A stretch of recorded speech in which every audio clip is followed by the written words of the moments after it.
Hello everyone, this is Harshit and welcome back to YouTube channel Gurukulam online classes for BCom.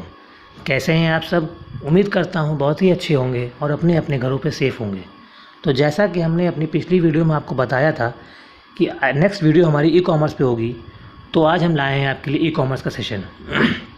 तो जिसने भी हमारी पिछली वीडियो नहीं देखा है प्लीज़ उसको देखें और लाइक शेयर सब्सक्राइब करना मत भूलिए।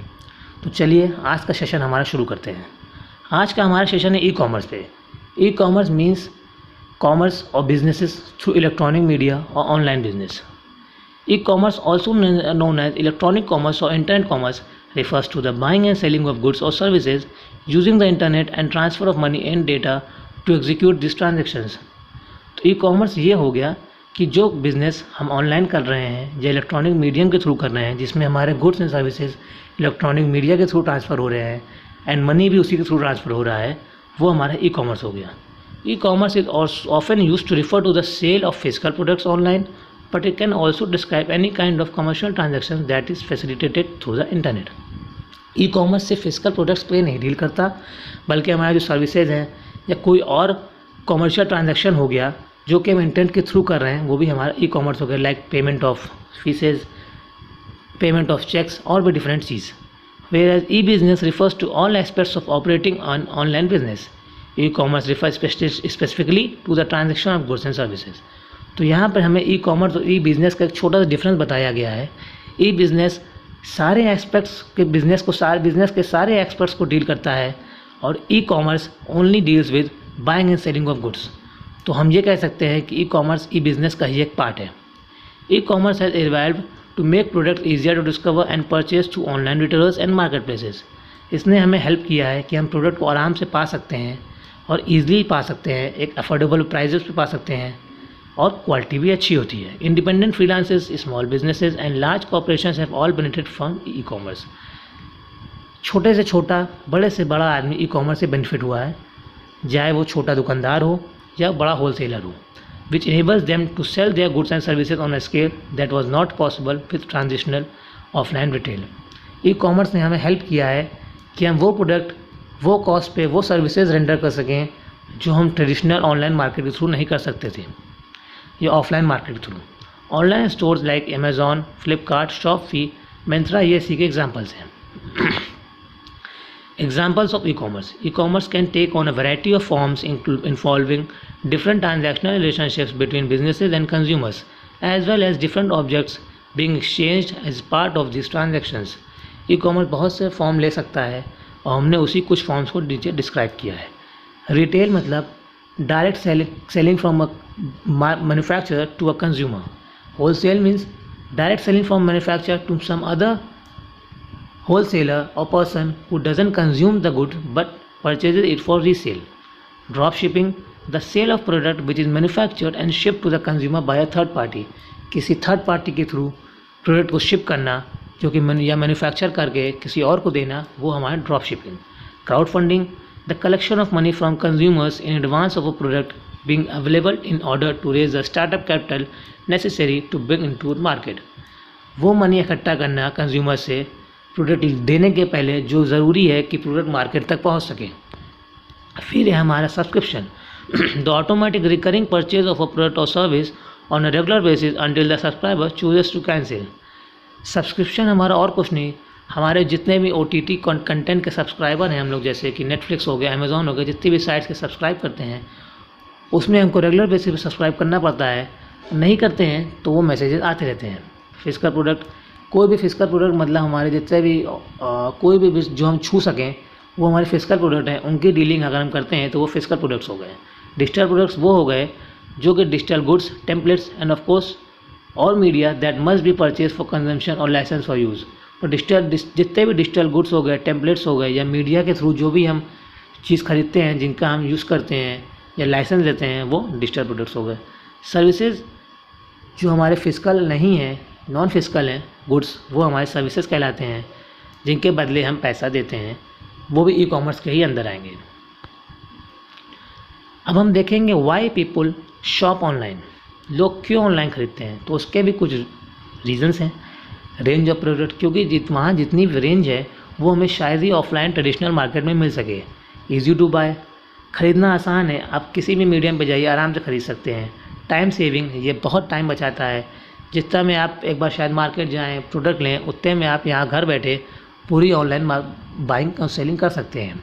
फ्री शिपिंग, शिपिंग चार्जेस नहीं है, आप मार्केट जाएंगे टाइम वेस्ट होगा, एनर्जी वेस्ट होगी, मनी वेस्ट होगा, बट ऑनलाइन शिपिंग और या ऑनलाइन बिजनेस इसमें कुछ नहीं लगता। ईजी टू कंपेयर, ये ईजिली कंपेयर कर सकते हैं आप 3-4 प्रोडक्ट्स एक दूसरे से। Shipping convenience, shopping convenience, shopping convenience का मतलब हो गया ईजीबिलिटी, आप आराम से जितना प्रोडक्ट चाहें जैसा चाहें, कलर शेप साइज़ जितना भी है सब आराम से खरीद सकते हैं। लो प्राइसिंग, प्राइजेस भी लो होते हैं as compare to the offline traditional market, because क्योंकि जो ऑनलाइन वाले होते हैं जो प्रोडक्ट खरीदते हैं वो डायरेक्ट मैन्युफैक्चरर से लेते हैं, बीच में कोई रिटेलर, कोई थर्ड पार्टी, कोई एजेंट नहीं होता। तो सभी रीज़न्स हैं, लेकिन इन रीज़न्स को हम एक ग्राफ में डिस्क्राइब कर सकते हैं कि कैसे कैसे कौन सा रीज़न कितने स्केल पे है।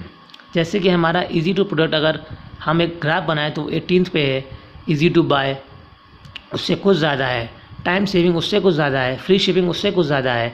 तो ये हमारे जो रीज़न्स हैं वो हमारे बताते हैं कि हम किस लिए कितना बेनिफिशियल है हमारा कौन सा रीज़न। तो जो मोस्ट बेनिफिशियल रीज़न वो उसमें दिखा रहा है वो है low pricing.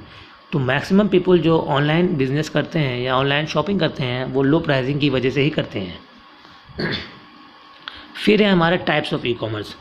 Types of e commerce मतलब ई कॉमर्स भी बहुत टाइप के हैं, जैसे business to consumer, business to business, consumer to consumer, m commerce, f commerce. तो हम अगले में देखते हैं। There are 4 main types of commerce models that can describe almost every transaction that takes place between consumer and businesses. तो पहला है business to consumer, when a business sells a goods or service to an individual consumer. तो एक businessman जब एक goods किसी goods को या सर्विस को डायरेक्टली किसी कंज्यूमर को देता है कंज्यूम करने के लिए, तो वो हमारा हो गया B2C। फिर हमारा सेकंड है business to business, when a business sells a goods or service to other business. जब एक बिजनेसमैन किसी प्रोडक्ट या सर्विस को दूसरे बिजनेसमैन को देता है ताकि वो कंज्यूम कर सके या फिर उसको रीसेल कर सके, वो हो गया business to business. Consumer to consumer, जब एक कंज्यूमर किसी गुड को सेल करता है दूसरे कंज्यूमर को, फॉर एग्जांपल जो आप अपने पुराने फर्नीचर्स या पुराने जितने भी आपके प्रोडक्ट हैं बेचते हैं या इलेक्ट्रॉनिक मीडियम पुराने प्रोडक्ट्स, वो आप डायरेक्टली किसी कंज्यूमर को बेचते हैं किसी भी ऑनलाइन साइट के थ्रू, वो हमारा हो गया कंज्यूमर टू कंज्यूमर। फिर है हमारा चौथा consumer to business. Consumer to business sells their own product services to a business organisation. Consumer to business का मतलब हो गया कि जब एक कंज्यूमर अपना प्रोडक्ट किसी बिजनेसमैन को बेचे, for example selling of software sites और websites to some businessman for a fee or compensation for them to use it is called consumer to business product. अगला है हमारा एडवांटेजेस ऑफ ई कॉमर्स। हम देखेंगे e commerce क्यों beneficial है, लोग क्यों ई कॉमर्स या ई बिज़नेस पे जा रहे हैं। तो e commerce provide the sellers with a global reach. ये एक बहुत लंबे रीच पे है, आप घर बैठे कहीं भी ऑनलाइन शॉपिंग कर सकते हैं, ना केवल अपनी कंट्री में बल्कि आउट ऑफ द कंट्री किसी भी जगह से कहीं से भी कुछ भी मंगा सकते हैं। They remove the barrier of place that is geographical hindrance. Now sellers and buyers can meet in the virtual world without the hindrance of location. Second है electronic commerce will substantially lower the transaction cost. जो transaction cost है वो बहुत कम हो जाता है. It eliminates many fixed costs of maintaining high building shops and showrooms. क्योंकि online business है इसलिए हमें कोई बड़ी दुकान नहीं बनानी, कोई शोरूम नहीं दिखाना है, कोई खर्चे नहीं है, इसलिए काफ़ी फिक्स कॉस्ट कम हो जाते हैं। इसलिए जो प्रोडक्ट हमें मिलते हैं वो काफ़ी लो प्राइस पे मिलते हैं। It provides quick delivery of goods with very little effort on part of the customer. इसमें कस्टमर को ज़्यादा एफर्ट नहीं लगाना पड़ता, बल्कि जो मैन्युफैक्चरर है या डिलीवरर है वही पूरा एफर्ट लगाता है प्रोडक्ट अल्टीमेट कंज्यूमर तक पहुँचाने के लिए। Customer complaints are also address quickly. आपकी कंप्लेंट भी बहुत तेज़ सुनी जाती है।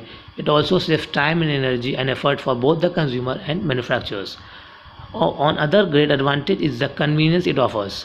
अ कस्टमर कैन शॉप 24/7। तो जो इसका सबसे बड़ा एडवांटेज कह सकते हैं वो कन्वीनियंस है कि आप जब चाहें जितना चाहें जैसे चाहें ले सकते हैं। ये कभी बंद नहीं होते, 24/7 इनकी साइट्स खुली रहती हैं। आप जब भी ऑर्डर दें ये अपने निश्चित समय पे आपको प्रोडक्ट मिलेंगे। Electronic commerce also allows the customer and the business to be in touch directly without any intermediaries. This allows for quick communication and transactions. आप डायरेक्टली किसी भी कंपनी में किसी भी मैन्युफैक्चरर से कंप्लेन कर सकते हैं अपने प्रोडक्ट की, आपकी सुनवाई होगी, आप उनसे डायरेक्ट टच में हैं। लेकिन अगर एडवांटेज हैं तो कुछ डिसएडवांटेज भी हैं ई कॉमर्स के। तो हम देखते हैं क्या हैं ई कॉमर्स के disadvantages. The startup cost of the e commerce portal are very high. The setup of the hardware and the software, the training cost to employees, the constant maintenance and upkeep are all quite expensive. तो जो इसका cost है, maintenance cost, वो काफ़ी ज़्यादा है। हमें employees रखने पड़ते हैं, डिलीवरी बॉयज़ रखने पड़ते हैं। तो ये सब जो खर्चे हैं वो काफ़ी हाई है, क्योंकि आप एफिशिएंट और इफेक्टिव लेबर या बिल्डिंग्स जो भी आप रखते हैं वो काफ़ी इफेक्टिव और एफिशिएंट होती है। सेकेंड है the e commerce industry has a high risk of failure का बहुत रिस्क है, क्योंकि जितने ज़्यादातर जो ई कॉमर्स 1994 से स्टार्ट हुए हैं या 1995 से या 2000 से, वो मैक्सिमम ई कॉमर्स कंपनीज आज बंद होने वाली हैं। तो इसलिए इसका रिस्क बहुत है, क्योंकि इसकी कॉस्ट ऑफ कैपिटल बहुत ज़्यादा है और प्रॉफिट एकदम से नहीं मिलता, आपको रिटर्न मिलने में समय लगता है। Security is other area of concern. Security का मतलब है जो कंज्यूमर्स है उनके साथ कभी कभी उनकी सिक्योरिटी ब्रीच हो जाती है। जैसे कि आपने अपना ईमेल एड्रेस दिया, ऑनलाइन आपने अपना एड्रेस डाला, ईमेल एड्रेस डाला, अपनी लोकेलिटी डाला, सब डाला, तो आपको थेफ्ट या उसकी भी शिकायत रहती है। Only recently we have witness many security breaches where the information of the customer was stolen. आपकी इन्फॉर्मेशन स्टोर हो सकती है, क्रेडिट कार्ड डिटेल स्टोर हो सकती है, आपकी आइडेंटिटी रिवील हो सकती है। तो ये सब इसकी प्रॉब्लम है। Then they are also fulfilment problems. Even after the order is place there can be problem with shipping, delivery, mix up et cetera. जैसे कि आपने कुछ ऑर्डर दिया और कुछ और आ जाए, आपने टाइम नहीं पता आपने दिया है, अगर उसने डिलीवरी टाइम लिखाया 14, कभी कभी वो नहीं आता, साइज़ गड़बड़ हो गया, तो ये सब प्रॉब्लम भी रहती है। Sometimes your biggest advantage can also be your biggest disadvantage. जो हमने बताया कि ऑनलाइन टच होता है, डायरेक्टली टच होता है, वो डिसएडवांटेज भी है, क्योंकि आप एक फैक्ट्री को जानते नहीं, आप उसके ओनर को जानते नहीं हैं, आपने कभी उसको देखा नहीं है। तो कुछ प्रोडक्ट ऐसे होते हैं जिसमें हमें वो पर्सनल अफेक्शन और वार्मथ चाहिए लेने के लिए, वो यहाँ लैक करता है। तो इसका जो एडवांटेज है वो कभी कभी इसका डिसएडवांटेज भी बन जाता है, जिसको हम कहते हैं कि पर्सनल टच। वो इसका एडवांटेज है बट वो डिसएडवांटेज भी बन जाता है। तो ये था डिसएडवांटेज ई कॉमर्स के। तो आज हमने अपना ई कॉमर्स के बारे में पढ़ा। अब अगली क्लास हम देखते हैं कि different forms of business organisation. तो आज के हमने जो ई कॉमर्स देखा, उम्मीद करते हैं कि आपको समझ में आया होगा। अगर कोई भी प्रॉब्लम हो तो कमेंट बॉक्स में अपना कमेंट लिखिए, मैं पूरा कोशिश करूँगा कि उसको सॉल्व करूँ। तब तक के लिए चैनल के साथ बने रहिए, लाइक शेयर सब्सक्राइब करते रहिए और बेल आइकन को दबाना मत भूलिए, ताकि जब भी हमारी वीडियो आए तो आपको पता चल सके। तब तक के लिए goodbye, take care and thank you.